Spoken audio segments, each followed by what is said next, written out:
Ratna adalah seorang wanita sederhana yang sejak kecil sudah terbiasa dengan kehidupan penuh perjuangan. Ia lahir di sebuah desa kecil di pinggiran kota, dari keluarga yang hidup dalam keterbatasan. Ayahnya seorang petani, sementara ibunya bekerja sebagai penjahit rumahan. Meski hidupnya jauh dari kemewahan, Ratna tumbuh menjadi perempuan yang tangguh dan mandiri.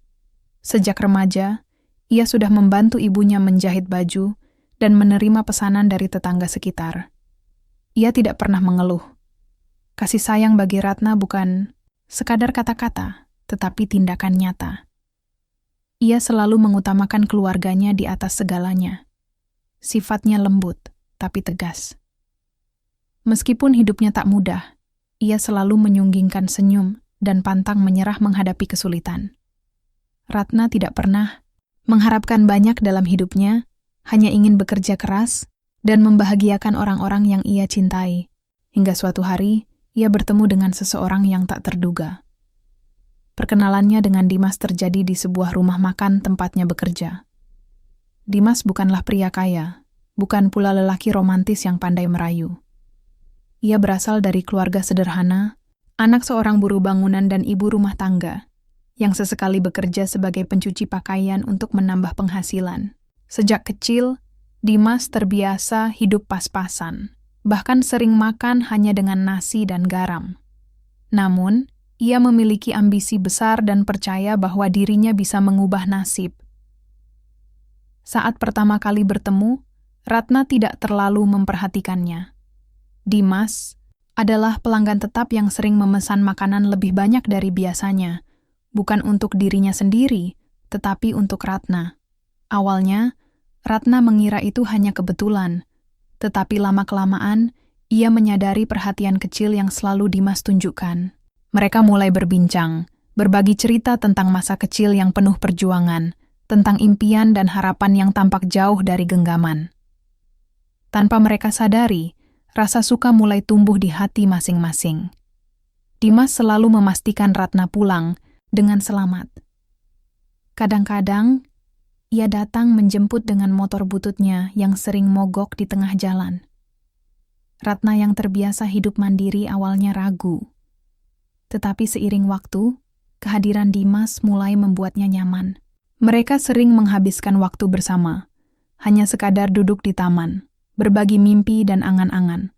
Dimas sering bercerita tentang keinginannya untuk memiliki usaha sendiri, tentang bagaimana kemiskinan yang menghantuinya tidak boleh menjadi batasan bagi masa depannya.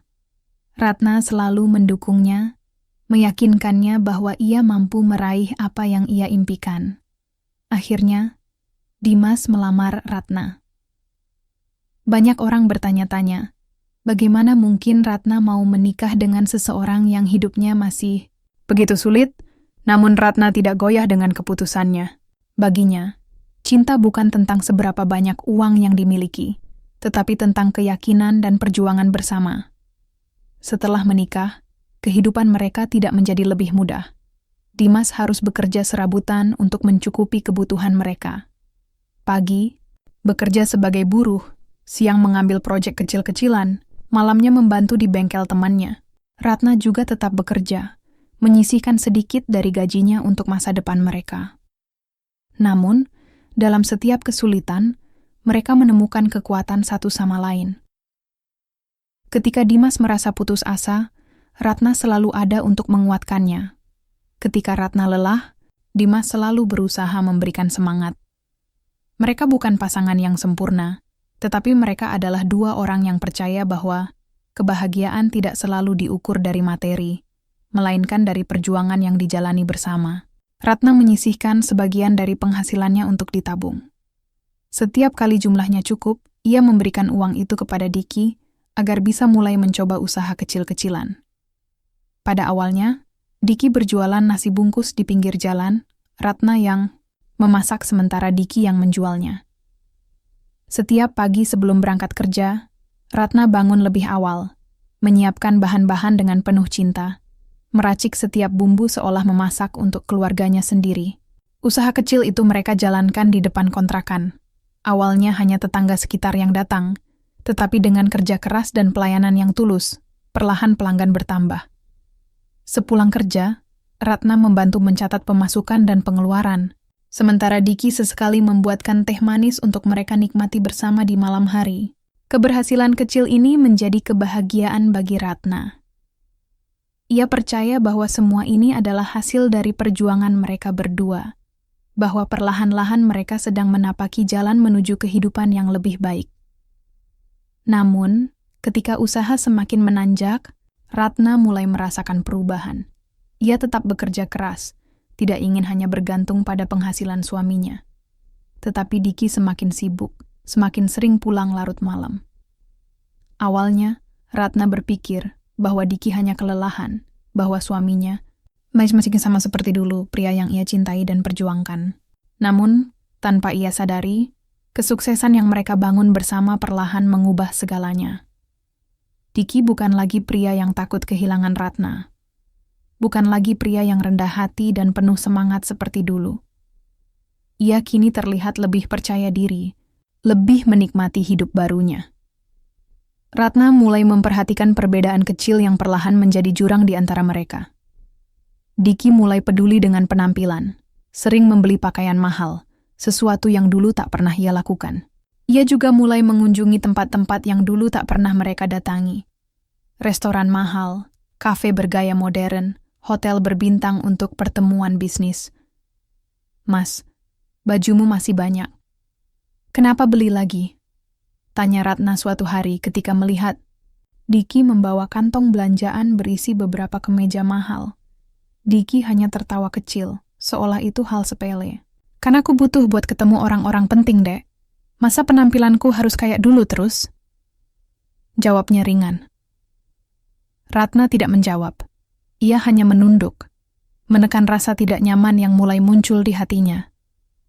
Ia tidak ingin berpikiran buruk, tetapi entah mengapa ia merasa semakin jauh dari suaminya sendiri. Ratna masih menjadi dirinya yang dulu.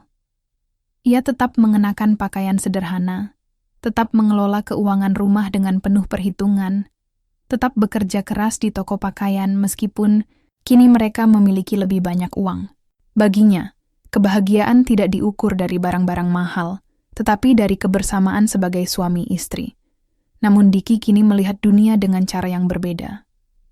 Seiring dengan naiknya status sosial Diki, keluarganya yang dulu tidak terlalu peduli, kini mulai sering datang.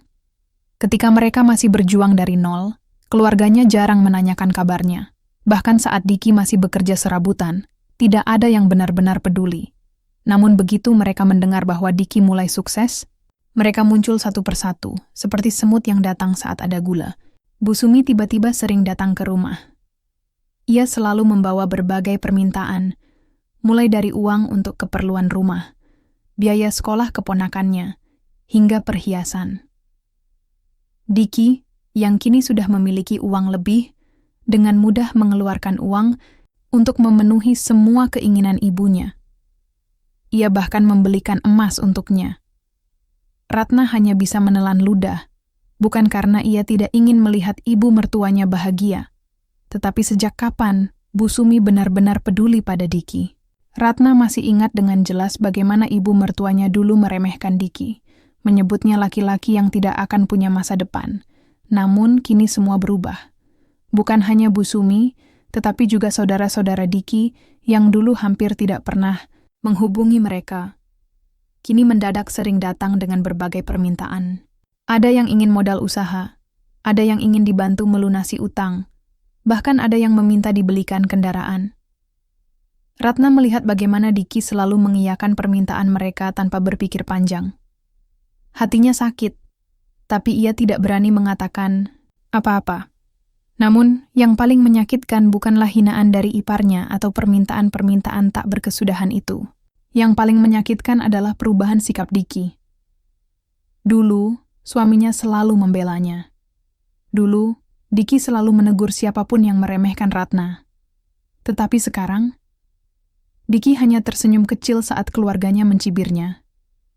Kadang, ia bahkan ikut tertawa bersama mereka. Seolah-olah ia setuju bahwa Ratna memang tak pantas berdiri di sampingnya. "Nak, Kamu itu sekarang sudah sukses. Kamu harus pilih lingkungan yang sesuai dengan statusmu. Jangan terlalu dekat dengan orang-orang yang enggak bisa mengimbangi kamu, kata Bu Sumi suatu hari. Diki diam saja. Ratna yang saat itu sedang menyeduh teh di dapur mendengar percakapan itu dengan jelas. Tangannya bergetar saat menuangkan air panas ke dalam cangkir. Dadanya sesak, tapi ia tetap mencoba berpikir jernih. Ia berharap Diki akan membelanya. Ia berharap suaminya masih pria yang sama. Pria yang dulu menggenggam tangannya erat dalam suka dan duka. Namun, harapannya hancur saat mendengar Diki menjawab dengan suara datar. Dek, aku ini sudah sukses. Aku harus menyesuaikan diri. Jawaban itu membuat Ratna tercekat. Maksud Mas, aku kan bisa menyesuaikan diri. Tanyanya pelan, hampir berbisik. Diki tidak menjawab. Ia hanya menatap layar ponselnya, pura-pura sibuk, pura-pura tidak mendengar. Saat itu Ratna merasa seolah-olah pria di depannya bukan lagi suami yang ia kenal. Diki bukan lagi laki-laki yang dulu memeluknya erat saat mereka jatuh miskin bersama. Kini, Diki adalah pria yang sedang naik ke atas dan perlahan melupakan siapa yang selalu ada di sampingnya selama ini. Dan yang lebih menyakitkan, Ratna mulai merasakan bahwa dirinya bukan satu-satunya wanita di kehidupan suaminya. Rumah yang dulu penuh dengan canda dan tawa, kini terasa semakin dingin dan kosong. Diki semakin jarang pulang tepat waktu. Jika dulu mereka selalu makan malam bersama, kini Diki lebih sering makan di luar dengan alasan pertemuan bisnis atau klien yang harus ditemui. Ratna berusaha berpikir positif. Mungkin Diki memang benar-benar sibuk. Mungkin memang ada banyak pekerjaan yang harus diselesaikan. Namun, semakin lama, semuanya semakin tidak masuk akal. Ratna mulai memperhatikan perubahan kecil dalam kebiasaan Diki. Aroma parfum asing yang samar-samar menempel di bajunya, kemeja yang dulu selalu rapi kini sering terlipat seolah pernah digunakan kembali setelah dilepas, dan senyuman kecil yang sering muncul setiap kali ia membaca pesan di ponselnya. Suatu malam, Diki pulang lebih larut dari biasanya. Jam sudah menunjukkan pukul 12, dan Ratna masih terjaga, menunggunya di ruang tamu dengan hati yang penuh pertanyaan. Ia tidak lagi bisa menahan diri. Diki selalu menjauh. Ketika berbicara dengannya, suaranya terdengar pelan, seolah-olah tak ingin Ratna mendengar sesuatu yang tak seharusnya. Ada senyum samar di wajahnya, senyum yang dulu hanya milik Ratna, tapi kini terasa asing, seperti seseorang yang sedang jatuh cinta. Ratna mencoba menenangkan dirinya sendiri. Mungkin itu hanya rekan bisnis. Mungkin Diki memang benar-benar sibuk, tapi hatinya mengatakan hal lain. Suatu malam saat Diki tertidur lelap, Ratna memberanikan diri mengambil ponselnya. Tangannya sedikit gemetar saat menyentuh layar.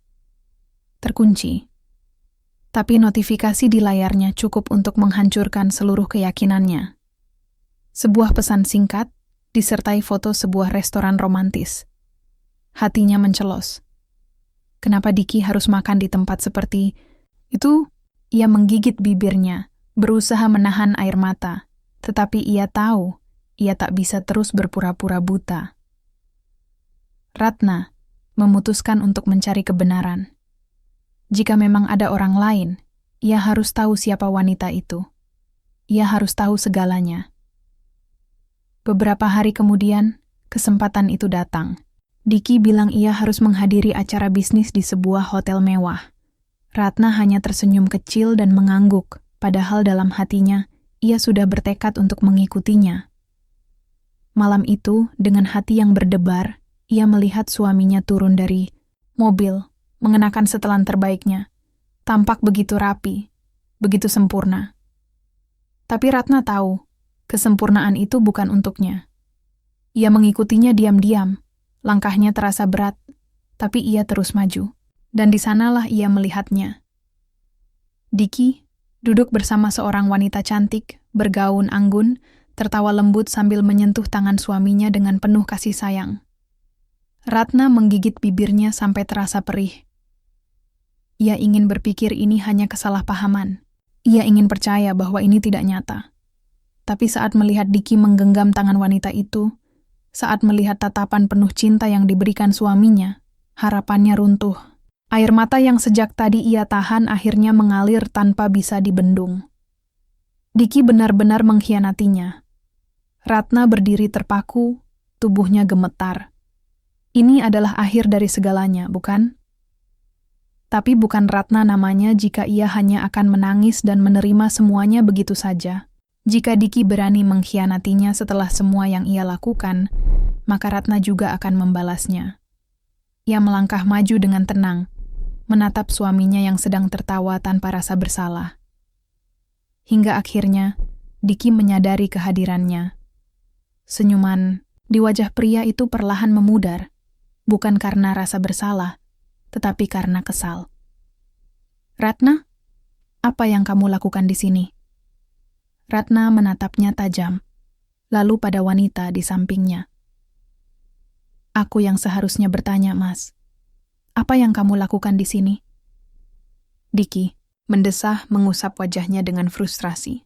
"Aku nggak mau ribut di sini. Pulanglah," katanya dengan suara rendah. "Pulang? Setelah semua ini?" Ratna tertawa getir. "Jadi ini alasan kamu berubah? Alasan kamu selalu menjauh dariku? Karena wanita ini?" Diki mengembuskan napas panjang, lalu menatap Ratna dengan dingin. "Kamu nggak akan mengerti, Ratna. Aku sudah di atas sekarang. Aku sudah sukses. Dan kamu tetap Ratna yang sama." Ratna terdiam. Kata-kata itu menusuk hatinya lebih dalam dari apapun. "Ratna yang sama?" bisiknya. "Ratna yang menemani kamu dari nol, yang kerja siang malam supaya kita bisa makan. Ratna yang selalu percaya sama kamu, bahkan ketika semua orang meremehkanmu?" Diki tidak menjawab. Hanya ada keheningan di antara mereka. "Aku memang tetap Ratna yang sama, Mas. Tapi kamu bukan lagi Diki yang dulu." Suara Ratna bergetar, tapi ia tidak akan menangis lagi. Tidak di depan pria yang mengkhianatinya. Diki menatapnya, lalu menghela napas panjang. "Iya, tapi sekarang kamu cuma mantan istri yang belum resmi dicerai." Ratna menggigit bibirnya, mencoba menahan tangis. Bu Sari, ibu mertuanya, berdiri dengan tangan terlipat di dada, menatapnya penuh kebencian. "Aku kasih waktu 1 jam. Kemas barangmu dan keluar dari rumah ini sebelum aku seret kamu keluar." Suaranya tegas dan dingin, seolah Ratna ini bukan lagi menantunya, melainkan seorang pengemis yang mengotori rumahnya. Ratna menoleh ke Diki, berharap ada sedikit rasa kasihan di mata suaminya. Tapi Diki hanya diam, tak peduli. Seakan semua tahun yang mereka lewati bersama tak berarti apa-apa baginya. Hatinya hancur, tubuhnya gemetar, tapi ia tak punya pilihan selain melangkah pergi. Dengan kaki lemas, ia menuju kamar, tempat di mana dulu ia mencurahkan cinta dan pengorbanannya, yang kini bukan lagi miliknya. Setiap sudut ruangan itu terasa seperti duri yang menusuk hati, mengingatkannya pada semua kenangan yang kini hanya tinggal luka. Ratna menahan isaknya, tidak boleh lemah, tidak boleh menyerah. Tangannya gemetar saat ia memasukkan beberapa pakaian ke dalam koper. Hatinya menjerit, tapi ia tahu tak ada gunanya menangisi seorang pria yang bahkan tak melihatnya sebagai manusia lagi. Saat ia melangkah keluar rumah dengan koper kecil di tangan, ia melihat ponselnya. Tak ada satupun pesan dari Diki. Tak ada permintaan maaf, tak ada penyesalan. Laki-laki itu benar-benar telah membuangnya seperti sampah. Ratna menarik napas dalam, berusaha menenangkan diri. "Aku harus bangkit," bisiknya pada diri sendiri. Dengan langkah berat, ia kembali ke kosan kecil yang dulu pernah ia tinggali sebelum menikah dengan Diki. Ruangan sempit itu terasa begitu berbeda dibandingkan rumah mewah yang dulu ia tempati, tetapi setidaknya di sini ia punya tempat untuk berpikir. Malam itu, untuk pertama kalinya setelah sekian lama, ia menangis sepuasnya. Tapi ia tahu, esok pagi ia harus bangkit. Ia tak akan membiarkan dirinya terus terpuruk. Keesokan harinya, Ratna mulai mencari pekerjaan. Ia menghubungi teman-temannya, mengirim lamaran ke berbagai perusahaan. Sampai akhirnya ia menghubungi Adrian, teman lamanya. Adrian, suaranya sedikit bergetar. Apa kamu tahu ada lowongan pekerjaan? Adrian terdiam sejenak, lalu bertanya. Ratna, apa yang terjadi? Ratna menarik napas, lalu menceritakan segalanya, tentang pengkhianatan Diki, tentang bagaimana ia diusir tanpa apapun. Adrian mendengarkan dengan serius, matanya penuh empati. Kamu wanita hebat, Ratna. Aku ingat dulu kamu selalu gigih bekerja, katanya. Ratna tersenyum pahit, tapi sekarang aku tidak punya apa-apa lagi. Adrian menatapnya dalam-dalam sebelum berkata, Aku punya bisnis kecil di bidang konsultan bisnis. Aku butuh seseorang yang bisa mengelola administrasi dan keuangan. Kamu mau bekerja denganku? Ratna terdiam, hatinya bergetar.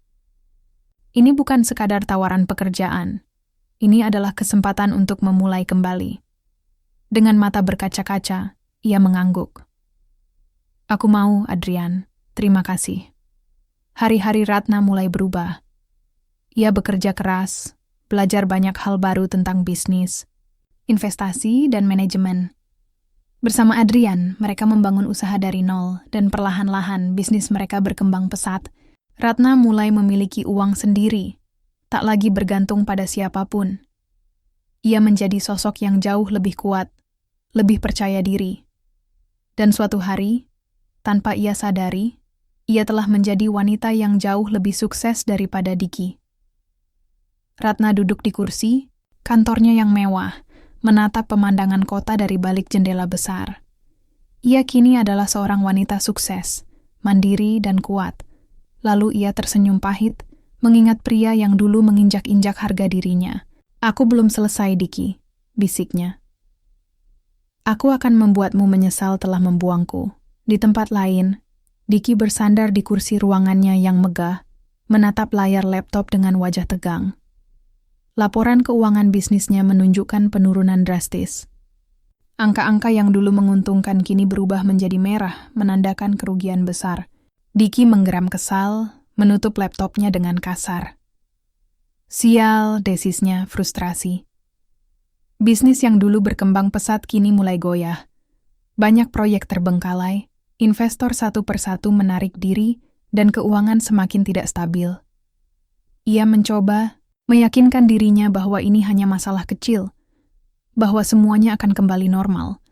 Tapi nyatanya, masalah ini tidak datang sendirian. Selingkuhannya mulai menunjukkan warna aslinya. Vina, wanita yang dulu selalu ia banggakan, kini berubah sikap. Awalnya, ia manja dan penuh perhatian, selalu tersenyum dan menghiburnya. Tapi kini, setiap kali Diki pulang, yang ia lihat hanyalah Vina bersenang-senang, sibuk dengan dunianya sendiri. Uang belanja bulan ini kok dikurangin? Vina mengeluh suatu malam saat mereka makan di restoran mahal. Diki menghela napas panjang. Bisnis sedang sedikit ada kendala. Aku harus mengatur keuangan lebih ketat, jawabnya. Vina memutar matanya dengan kesal.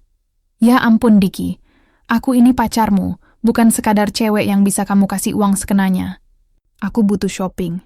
Aku butuh liburan. Lagian, katanya kamu pebisnis sukses. Kok baru ada masalah kecil begini udah pelit? Diki menatap Vina tajam. Aku bukan pelit. Aku cuma harus lebih berhati-hati.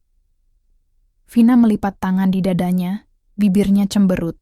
Dulu, waktu masih sama Ratna, kamu juga pelit kayak gini ya? Diki tercekat. Ratna. Nama itu kembali menghantui pikirannya. Tapi ia menepisnya cepat-cepat. Namun, Vina semakin menjadi.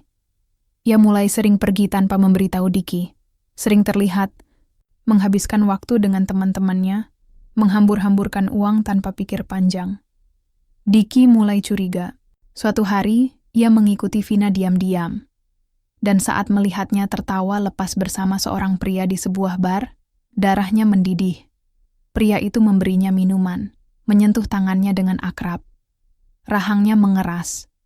Jadi ini yang kau lakukan di belakangku, Vina? Ia mengepalkan tangannya, menahan amarah. Tapi di saat yang sama, ada sesuatu yang lebih menyakitkan dari sekadar pengkhianatan. Rasa pahit karena menyadari bahwa dulu ia telah melakukan hal yang sama kepada Ratna. Bayangan masa lalu mulai menghantuinya. Bisnisnya semakin terdesak. Tekanan semakin berat. Rekan-rekannya mulai mempertanyakan kepemimpinannya. Beberapa kali ia mencoba meyakinkan mereka, tapi mereka hanya melihatnya dengan tatapan ragu. Utang mulai menumpuk, kepercayaan investor semakin menipis, dan kebangkrutan seolah tinggal menunggu waktu. Ia berusaha keras untuk menyelamatkan perusahaannya, tetapi semakin banyak masalah yang datang, semakin ia kehilangan kendali. Semua orang mulai menjauh, satu persatu meninggalkannya. Kini, ironi menyakitkan itu terpampang jelas di depan matanya. Satu-satunya orang yang mungkin bisa menyelamatkannya adalah wanita yang dulu ia buang tanpa rasa kasihan. Ratna. Di saat Diki terperosok ke dalam kehancuran, Ratna justru berdiri di puncak kesuksesan. Hari-hari berat setelah ia diusir dari rumah dulu telah berubah menjadi lembaran baru yang penuh kemenangan. Dengan kerja keras, ia berhasil membangun bisnisnya sendiri. Bukan hanya sukses, tetapi berkembang pesat hingga namanya dikenal di kalangan pengusaha besar. Dulu, ia hanyalah seorang istri yang diremehkan oleh suaminya sendiri. Sekarang, ia seorang wanita mandiri dengan kekayaan yang jauh lebih besar. Diki duduk di ruangannya yang kini terasa semakin sempit. Wajahnya pucat, matanya menatap kosong ke layar laptop yang penuh dengan angka merah. Kehancuran itu nyata, dan ia tak bisa berbuat apa-apa. Sementara itu, Ratna duduk di kantor megahnya, menatap layar laptop yang berisi laporan perkembangan bisnisnya. Ratna tersenyum tipis. Dengan koneksi yang ia miliki, ia berhasil meyakinkan banyak pihak untuk tidak berurusan dengan bisnis Diki yang sedang sekarat. Orang-orang di sekitar Diki, termasuk rekan bisnisnya yang dulu selalu menjilatnya, kini meninggalkannya satu persatu. Ratna membuat mereka sadar bahwa bekerja sama dengan Diki hanya akan membawa kerugian besar. Investor yang dulu berebut menanamkan uang kini menjauhinya. Kutukan itu nyata. Tidak ada lagi kemewahan. Tidak ada lagi kejayaan.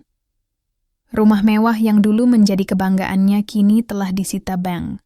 Mobil-mobil mahal yang dulu ia pamerkan kini hanya tinggal kenangan. Selingkuhannya, wanita itu pergi tanpa menoleh ke belakang, meninggalkan Diki yang semakin terpuruk dalam keterasingan. Ia bahkan tak punya pilihan selain tinggal di sebuah kontrakan kecil yang jauh dari kemewahan yang pernah ia nikmati. Malam itu, dalam kesepian dan keputusasaan, Diki menatap langit-langit kamar sempitnya. Ia tidak bisa tidur. Kenangan tentang Ratna semakin sering menghantui pikirannya. Dengan langkah gontai, ia keluar, mendatangi tempat-tempat yang dulu pernah mereka kunjungi bersama. Ia berharap bisa bertemu dengannya, berharap semesta memberinya kesempatan untuk meminta maaf. Namun harapan itu sia-sia. Ratna bukan lagi wanita yang sama. Dari seorang kenalan, Diki mendengar bahwa Ratna kini memiliki bisnis sendiri, sebuah perusahaan yang berkembang pesat dalam beberapa tahun terakhir. Tanpa berpikir panjang, ia langsung menuju kantor pusat perusahaan itu. Namun, saat ia berdiri di depan gedung megah yang menjulang tinggi, napasnya tercekat. Bangunan itu jauh lebih besar dan mewah daripada kantor tempatnya dulu bekerja. Mustahil. Ratna, wanita sederhana yang dulu ia remehkan, kini memiliki kerajaan bisnis yang bahkan lebih besar dari miliknya dulu. Hatinya mencelos. Ini adalah satu-satunya harapannya. Jika Ratna masih memiliki sedikit perasaan padanya, mungkin ia bisa mendapatkan kesempatan kedua. Dengan langkah penuh harapan, ia memasuki lobi gedung itu. Namun, harapannya langsung runtuh saat seorang petugas keamanan menghentikannya. "Maaf, Pak, ada yang bisa kami bantu?" Diki menelan ludah, gugup. Saya mau bertemu dengan Ratna. Maksud saya, Ibu Ratna." Petugas itu menatapnya dengan tatapan kosong sebelum memencet tombol interkom. Beberapa saat kemudian, seorang asisten kantor datang dan menatapnya dengan ekspresi penuh kebingungan. "Maaf, Siapa Anda? Tanyanya sopan. Saya, suaminya. Kata-kata itu keluar begitu saja, meskipun ia tahu status itu tidak lagi berlaku. Asisten itu mengernyit. Maaf Pak, setahu saya, Ibu Ratna sudah bercerai. Hantaman itu terasa begitu keras di dada Diki, tapi ia tetap berusaha tegar. Aku hanya ingin bicara dengannya, katanya memohon. Tolong, aku butuh bertemu dengannya. Asisten itu tampak ragu, tetapi akhirnya mengangguk. Saya akan menyampaikan pesan Anda, tapi tidak ada jaminan bahwa beliau mau menemui Anda. Diki mengangguk pasrah. Ia tidak bisa berbuat apa-apa selain menunggu. Tapi jauh di dalam hatinya ia tahu, Ratna tidak semudah itu memaafkan, dan ia benar. Beberapa menit kemudian, asisten itu kembali. Wajahnya tetap tenang, tetapi ada sorot tajam di matanya saat ia berbicara. Ibu Ratna menitipkan pesan untuk Anda, katanya. Diki menahan napas. Asisten itu tersenyum tipis sebelum melanjutkan. Beliau bilang, tidak ada lagi yang perlu dibicarakan di antara kalian. Semoga beruntung, Pak Diki. Diki membeku di tempat. Rasanya seperti ada sesuatu yang menghantamnya keras di ulu hati. Asisten itu berpamitan sopan lalu berbalik, meninggalkan Diki yang berdiri kaku. Ia tidak percaya. Ratna benar-benar menutup pintu untuknya, dan di titik itulah ia benar-benar jatuh miskin. Sejak hari itu, hidup Diki semakin terpuruk. Ia benar-benar tidak punya siapa-siapa lagi. Keluarganya yang dulu memanfaatkan kekayaannya, sudah lama pergi meninggalkannya, seakan ia tak pernah ada. Teman-teman bisnisnya yang dulu sering menyanjungnya, kini bahkan tidak mau mengangkat teleponnya. Ia tidak punya pekerjaan, tidak punya rumah, dan lebih menyakitkan lagi, tidak punya harapan. Hidupnya benar-benar berubah drastis. Dari seseorang yang pernah menikmati kemewahan tanpa batas, kini ia menjadi seseorang yang bahkan kesulitan untuk makan sehari-hari. Kadang-kadang ia tidur di pinggir jalan, di bawah jembatan, atau di sudut bangunan tua yang kosong. Dari seorang pria yang dulu begitu sombong, yang memandang rendah orang lain, ia kini menjadi seseorang yang hanya bisa berharap pada belas kasihan orang-orang yang dulu tak pernah ia pedulikan. Setiap malam ia selalu menatap langit, mengingat kembali masa-masa ketika ia masih memiliki segalanya. Ketika ia masih memiliki Ratna. Ketika hidupnya masih penuh dengan cinta dan harapan. Tapi semua itu sudah hilang. Dan untuk pertama kalinya dalam hidupnya, ia merasa benar-benar kalah. Sementara itu, di balik dinding kehidupan yang kini terasa begitu jauh dari jangkauan Diki, Ratna berdiri tegak di puncak kesuksesannya. Ia telah membangun kerajaan bisnis yang bahkan lebih besar dari yang pernah dimiliki mantan suaminya. Namun di tengah semua kesibukan dan pencapaiannya, ia tetap tidak bisa mengabaikan kenyataan bahwa Diki telah jatuh ke titik terendahnya. Asen, panggil Ratna singkat kepada asisten pribadinya. Asisten itu segera mendekat. Ya Bu Ratna, aku ingin kau mencari informasi tentang Diki, katanya datar. Asisten itu mengerutkan kening. Mantan suami Anda? Ratna mengangguk pelan. Aku ingin tahu di mana dia tinggal sekarang, apa yang dia lakukan, dan siapa saja yang masih ada di sekitarnya. Asisten itu tampak ragu, tetapi ia mengerti bahwa Ratna pasti punya alasan untuk meminta hal itu. Beberapa jam kemudian, ia kembali dengan laporan yang mengejutkan. Diki sekarang tinggal di rumah kontrakan kecil di pinggiran kota, ucapnya dengan suara hati-hati. Dia tidak punya pekerjaan tetap, hanya bekerja serabutan. Keluarganya sudah tidak peduli lagi padanya. Teman-temannya pun telah meninggalkannya. Ratna terdiam sesaat sebelum akhirnya tersenyum kecil. Senyum yang sulit ditebak artinya. Jadi mereka meninggalkannya? Gumamnya pelan. Orang-orang yang dulu memujanya, yang dulu membanggakannya, kini bahkan tak mau tahu lagi tentangnya. Asisten itu mengangguk pelan. Ya Bu, mereka sudah lama pergi meninggalkannya. Ratna menatap keluar jendela kantornya. Ada sesuatu dalam hatinya yang terasa lega, tapi juga sedikit perih. Ia pernah begitu mencintai pria itu. Ia pernah menyerahkan seluruh hidupnya untuknya. Tapi pada akhirnya, pengkhianatan Diki mengajarkannya bahwa cinta saja tidak pernah cukup. Dan bagaimana dengan wanita itu? Tanyanya, suaranya tetap tenang. Asisten itu terbatuk kecil sebelum menjawab. Dia menikah dengan seorang pria kaya baru-baru ini. Ratna tertawa pelan, ironis. Wanita yang dulu merebut Diki darinya kini hidup nyaman di pelukan pria lain. Sedangkan Diki terbuang tanpa siapa-siapa. Kau ingin melakukan sesuatu, Bu? Tanya asisten itu hati-hati. Ratna menghela napas. Ada begitu banyak hal yang ingin ia katakan. Begitu banyak luka yang pernah ia rasakan. Tapi untuk pertama kalinya, ia tidak lagi merasa perlu untuk membalas dendam. Aku ingin bertemu dengannya, ucapnya akhirnya. Beberapa jam kemudian, pertemuan terakhir mereka terjadi. Diki duduk di bangku taman yang usang, memandangi orang-orang yang berlalu lalang. Ia telah kehilangan segalanya. Tidak ada lagi kehidupan mewah. Tidak ada lagi pesta. Tidak ada lagi orang-orang yang mengelilinginya hanya karena hartanya. Dan yang paling menyakitkan, tidak ada lagi Ratna. Jika saja ia bisa mengulang waktu. Jika saja ia tidak pernah mengkhianati wanita itu. Ratna tiba dengan mobil mewahnya, turun dengan langkah yang anggun, dan berdiri di hadapannya.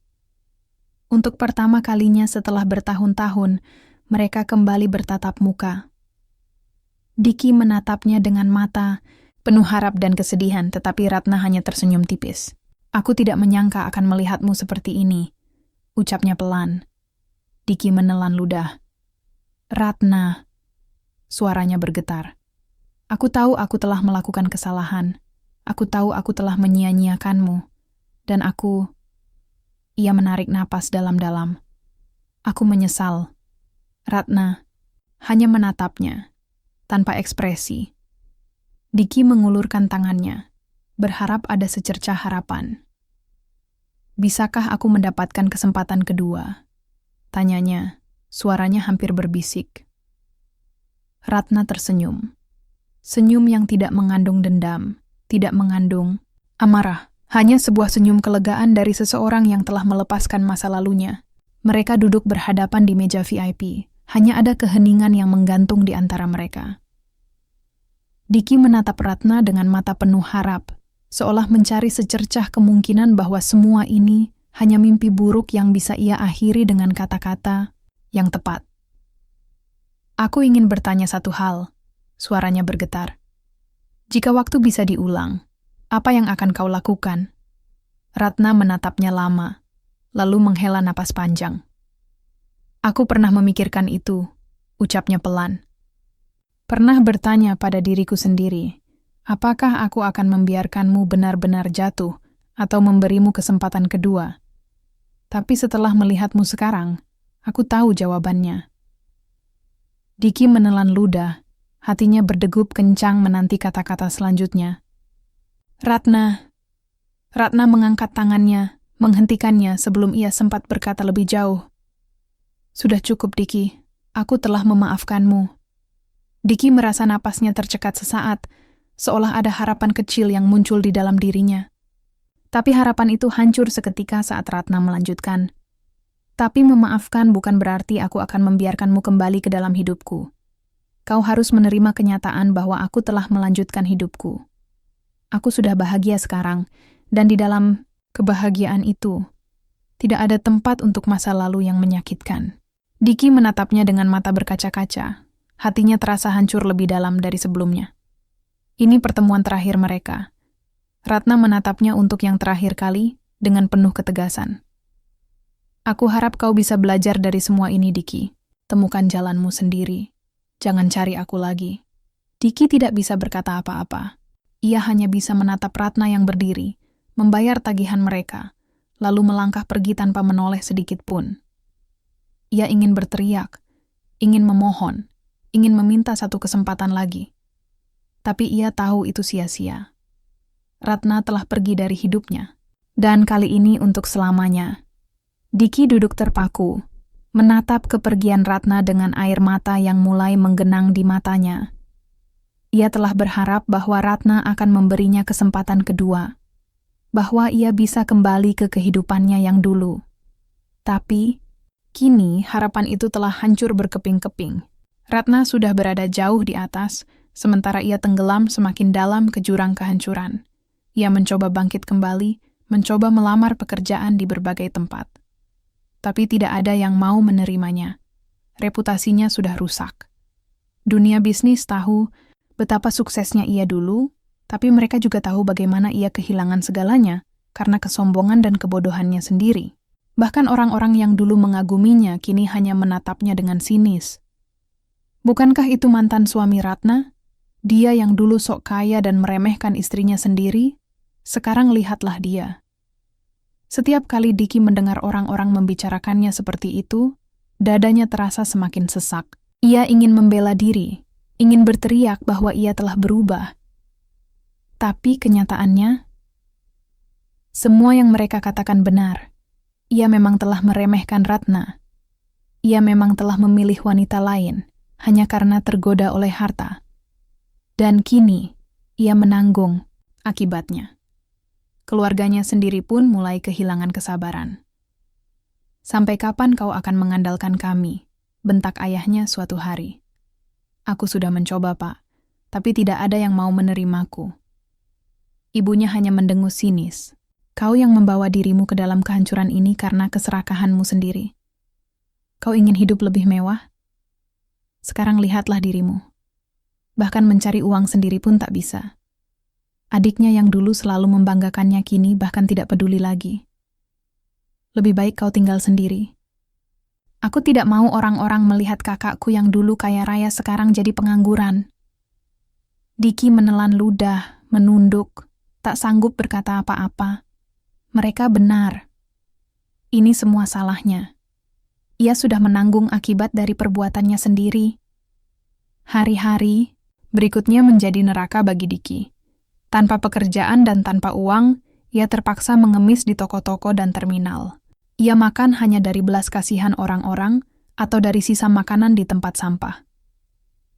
Dari restoran-restoran mewah dengan makanan mahal, kini ia hanya bisa menatap orang-orang yang menikmati hidangan, sementara perutnya melilit kelaparan. Untuk pertama kalinya dalam hidupnya, ia benar-benar menyesal. Bukan hanya karena kehilangan harta, tetapi karena kehilangan satu-satunya orang yang pernah mencintainya dengan tulus. Dan kini, ia tahu bahwa tidak ada jalan kembali. Ratna telah menang. Ia telah jatuh ke titik yang paling rendah. Beberapa bulan berlalu, Ratna semakin sukses. Bisnisnya berkembang pesat.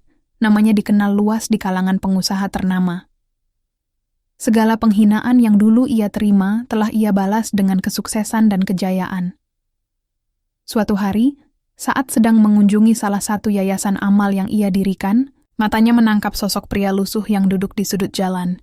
Tubuhnya kurus, wajahnya penuh luka, pakaiannya compang-camping. Diki, hati Ratna bergetar sejenak. Bukan karena cinta yang masih tersisa, tetapi karena rasa kasihan. Pria yang dulu begitu angkuh, yang pernah mengusirnya tanpa ampun, kini telah jatuh dalam kehancuran total. Diki juga melihatnya, tapi ia tak sanggup menatap lebih lama. Ia menundukkan kepala, malu, hancur, kalah. Ratna hanya tersenyum tipis, lalu berjalan melewatinya tanpa berkata apa-apa.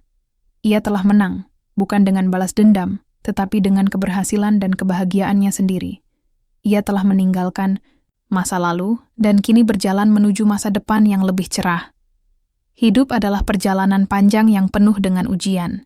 Kadang kita diremehkan, bahkan dikhianati oleh orang-orang yang kita cintai. Tapi jangan pernah membiarkan kepedihan itu menghancurkan kita. Jadikan itu sebagai kekuatan untuk bangkit, untuk membuktikan bahwa kita lebih dari sekadar korban. Seperti Ratna, jangan buang waktu untuk membalas dendam dengan kebencian. Bangkitlah dengan keberhasilan. Karena pada akhirnya, itulah pembalasan yang paling indah.